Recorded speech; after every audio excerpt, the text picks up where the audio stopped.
दोस्तों,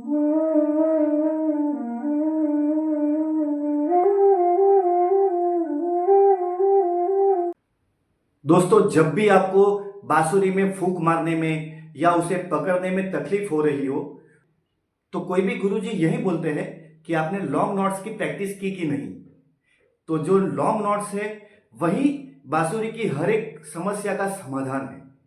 और जैसे जैसे आप लॉन्ग नोट्स यानी कि लंबे लंबे सुर बजाओगे, तो धीरे धीरे आपको सुरों का ज्ञान हो जाएगा। लॉन्ग नोट्स बजाने से आपको फूंक कैसे मारनी है, कब ज्यादा फूंक देनी है, कब धीरे से फूंक देनी है, इन सभी सभी चीजों का समाधान लॉन्ग नोट्स के अंदर है। और आज जितने भी बांसुरी वादक है, फिर वो बड़े बड़े बांसुरी वादक भी क्यों ना हो, वो सालों से भी क्यों ना बांसुरी बजाते हो, वो हर आधा घंटा सुबह लॉन्ग नोट की प्रैक्टिस करता ही है, जिससे उनकी सुरों की पकड़ अच्छे से रहे, बांसुरी पे ग्रिप अच्छे से रहे और बांसुरी बजाने में आसानी हो, सुरों की समझ आए।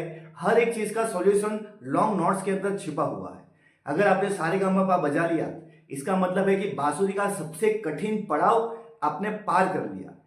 90% बांसुरी बजाना आप सीख गए। अब सिर्फ 10% बचा है। जैसे कि आप गाड़ी चलाना सीख गए, और जब आप रोड पे गाड़ी चलाते हो तो नियमों का पालन करना पड़ता है। तो बस अभी आपको सिर्फ नियमों का पालन ही करना है। यहां से आगे का रास्ता आपके लिए बहुत आसान हो जाएगा।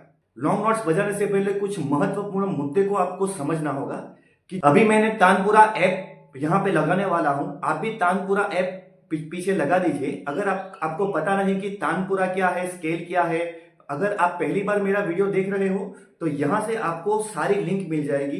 तानपुरा हो, स्केल हो, या कोई भी ऐसी चीज हो जो आपको समझ में नहीं आती सारेगामापा बजाने से पहले, तो वहां से आपको उसका सारा सॉल्यूशन मिल जाएगा। दोस्तों, मेरे पास डी शार्प बेस बड़ी बांसुरी है, इसीलिए मैंने डी शार्प का स्केल यूज किया है। आपकी जो भी बांसुरी हो, उस बांसुरी का स्केल आप उसके हिसाब से सेट कर लीजिएगा और उसके बाद तानपुरा बजाइएगा। सा सा, पहले प आएगा, फिर 2 बार सा सा आएगा। तो 3 होल बंद करके आपको फूंक मारनी है और सीधा सा बजेगा। सा से ही आपको शुरुआत करनी है।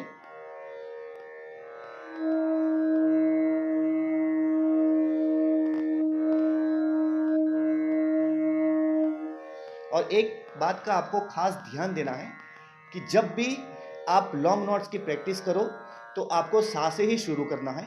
सा से इसीलिए शुरू किया जाता है ताकि आप धीरे धीरे जब बाकी के सरगम बजाओ, सारे गम पदरी सा, तो आपको सुरों की समझ में आए कि आपकी फूंक कहाँ पे ज्यादा मारनी है, कहाँ पे धीरे मारनी है। वो सब चीजें आपको लॉन्ग नोट से ही पता चलेगी। और तानपुरा लगाने से क्या होगा कि आपको अपनी सुरों पे पकड़ रहेगी।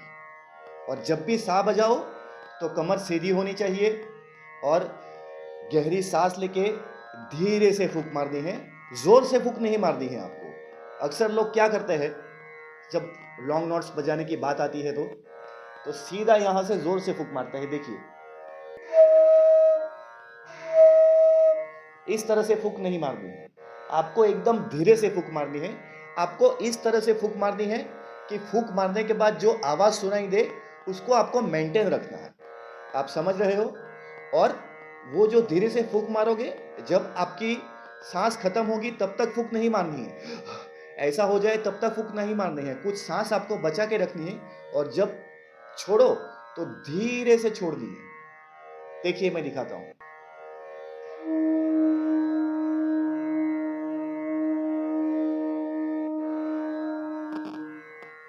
ऐसे धीरे से छोड़नी है और कुछ सांस आपको अपने शरीर में जमा रखनी है, पूरी सांस खत्म नहीं कर देनी है।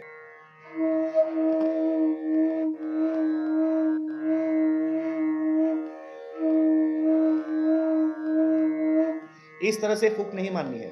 सा, इस तरह से आपको फूंक नहीं मारनी है। आपकी आवाज क्या आनी चाहिए? पहले धीरे से सा निकलना चाहिए। सा, फिर धीरे से खत्म होना चाहिए। सा भी धीरे से खत्म होना चाहिए। इस बात का आपको खास ध्यान रखना है। और जितनी लंबी लॉन्ग नोट्स बजाओगे आप, वैसे ही धीरे धीरे आपकी फूंक के ऊपर आपको पकड़ समझ में आ जाएगी कि कहाँ पे आपकी फूंक तेजी से बज रही है, कहाँ पे आपकी फूंक धीरे से बज रही है। तो इससे आपकी फूंक के ऊपर आपका कंट्रोल आ जाएगा। तो लॉन्ग नॉट से आपकी पहले फूक पे पकड़ आएगी। फिर अगर आपको बांसुरी पकड़ने में तकलीफ हो रही है या फिर कहीं कोई हॉल खुले हो रहे हैं या कहीं आपको आपके सुर सही से निकल नहीं रहे हैं, हवा इधर उधर से जा रही है, तो उसके लिए भी लॉन्ग नॉट्स बजाना बहुत ज़रूरी है। इस बात का आपको खास ध्यान रखना है। सा बजाया और जितना हो सके उतना आप लंबा बजाइए और नीचे की धीरे से फूक मारिए, जोर से फूक नहीं मारनी है, धीरे से जितना हो सके उतना लंबा खींचिए। 6 सेकेंड, 9 सेकेंड, 10 सेकेंड, 12 सेकेंड, और धीरे से सांस छोड़नी है। जब आपका सुर खत्म हो धीरे से सांस छोड़नी है, एकदम से सांस नहीं छोड़नी है और फूक भी एकदम से नहीं मारनी है, जिससे आप लंबी बांसुरी नहीं बजा पाओगे। और जितने लॉन्ग नोट्स की प्रैक्टिस करोगे उतनी आपके बांसुरी के सुर मधुर हो जाएंगे और आपको सुरों का ज्ञान हो जाएगा। और पीछे तानपुरा लगाने से आपको सुरों के ऊपर पकड़ रहेगी आपकी और आपको समझ में आएगा।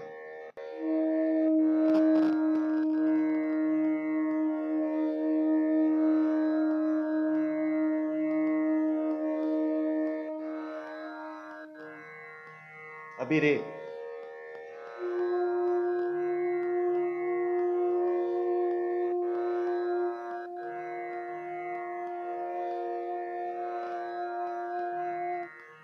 अभी ग,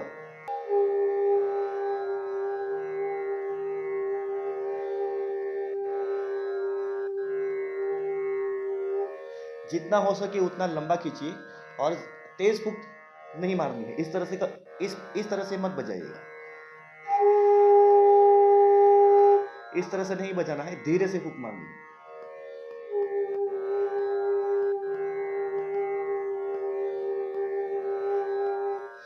अभी म,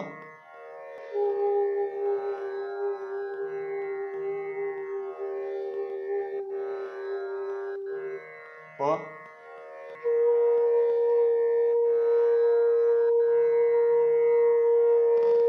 जब आप म बजाओगे तब शुरू में क्या होगा कि बहुत तेज हवा निकलेगी। कोई बात नहीं, शुरू में होता है, आप प्रैक्टिस करोगे तो वो चीज़ क्लियर हो जाएगी। और पा बजाने में भी आपको शुरू में कठिनाई होगी, तो वो शुरू में होता है। अगर आप लगातार प्रैक्टिस करोगे तो आपका म, प, ध, नि, सा सब सही हो जाएगा। और दूसरी मेन बात, आप जब भी बांसुरी बजाओ तो नीचे ज़मीन के ऊपर बैठने की कोशिश कीजिए। अगर आपको पैरों में या कमर में कुछ प्रॉब्लम है तो आप किसी प्लेन सरफेस का सहारा ले सकते हैं, लेकिन कोशिश आपको ये करनी है कि आपको कुर्सी पे नहीं बैठना है, क्योंकि कुर्सी का सरफेस सही नहीं होता। जो जहाँ पे फ्लैट सरफेस हो वहीं से आप बांसुरी बजाइए, ताकि आप लंबे समय तक बांसुरी बजा पाएंगे, आपको सुरों की समझ आएगी, आपकी कमर सीधी रहेगी और लंबी गहरी सांस लेकर आपको फूंक मारनी है। अगर आप मुंह से सांस लेते हो तो आप लंबे समय तक फूंक मार पाओगे। अगर आप नाक से अंदर सांस लोगे तो आप फूंक ज़्यादा देर तक नहीं मार पाओगे। तो आप कोशिश ये कीजिए कि मुंह से सांस ले। प,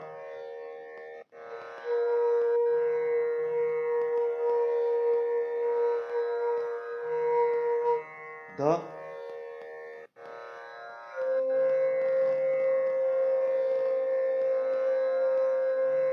नि,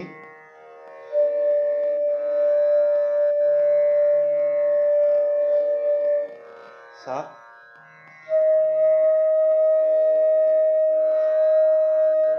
वापस रिटर्न आना है,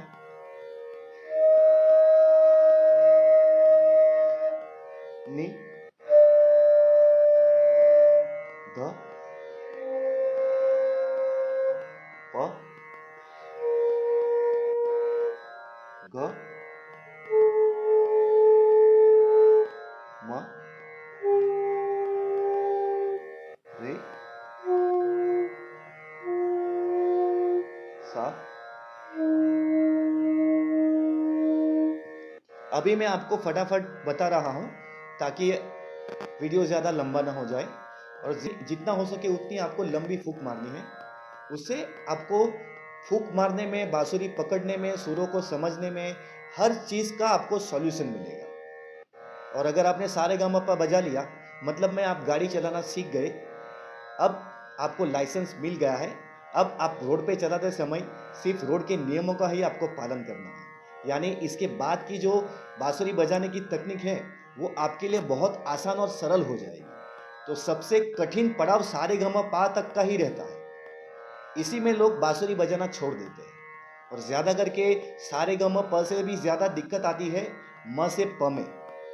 म और प को लोग समझते नहीं हैं और सीधा बजाना शुरू कर देते हैं। और अक्सर लोग क्या करते हैं, सारेगामापा बजाना सीख लिया, फिर सीधा नोट बजाना शुरू कर देते हैं। किसी गाने की नोट हो गई या फिर वो नोट्स के ऊपर प्रैक्टिस करना सीधा शुरू कर देते हैं, जिसमें अक्सर लोग फंसते हैं। कुछ है ऐसे जो सीधा क्या करते हैं, पहले आपको सारेगामापा बजाना सिखा दिया और फिर सीधा गाना। तो ये तरीका बहुत गलत है।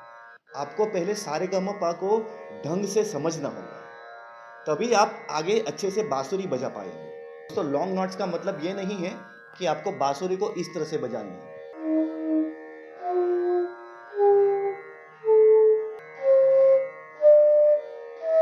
इस तरह से बांसुरी नहीं बजानी है। लॉन्ग नोट्स का मतलब है कि लंबे लंबे सुर, एक एक सुर को आपको कम से कम 10 बार बजाना है। मैं तो आपको बोलता हूँ कि आप 50 बार बजाओ।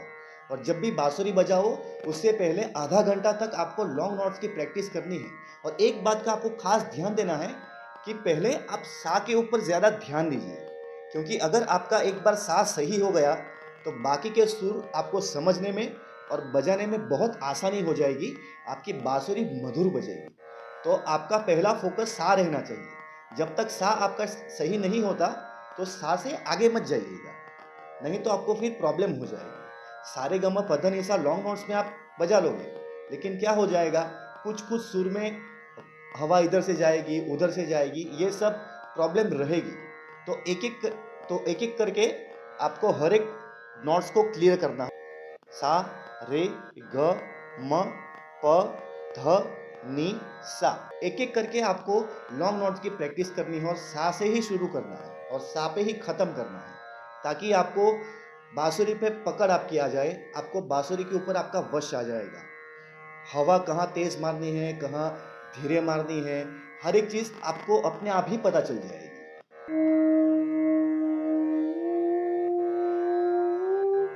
इस तरह से भी आप प्रैक्टिस कर सकते हैं कि जब आपने सारेगामापा बजाना लॉन्ग नोट्स में सीख लिया, एक ही सुर की प्रैक्टिस आपने 10 बार 15 बार 20 बार की, फिर आप एक ही सांस में सारे सुर को भी बजा सकते हैं, दो दो सुर को भी बजा सकते हैं। देखिए, ये देखिए।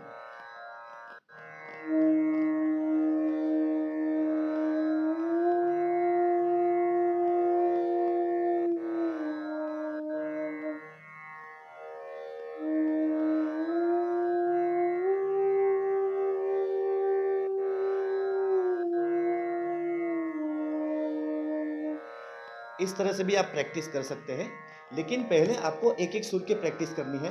फिर 1 से 2 ऐड करना है, 2 से 3 ऐड करना है, 3 से 4 ऐड करना है, 4 से 5 ऐड करना है। इस तरह से एक ही सांस में होनी चाहिए। रुक रुक के नहीं बजाना है। सा रे ग म, रुक रुक के नहीं बजाना है, एक ही साथ बजना चाहिए। सा रे ग म प ध नि सा, सा नी ध प म ग रे सा, एक ही सांस में बजनी चाहिए।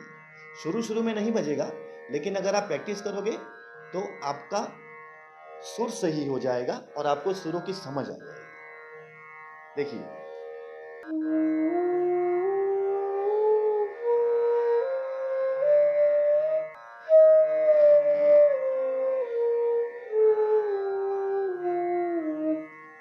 ये आपको लास्ट में करना है। सारेगामा पधनिसा एक साथ लास्ट में करना है। पहले एक सुर, दो सुर, 3 4 5 इस तरह से एक एक ऐड करते रहना है।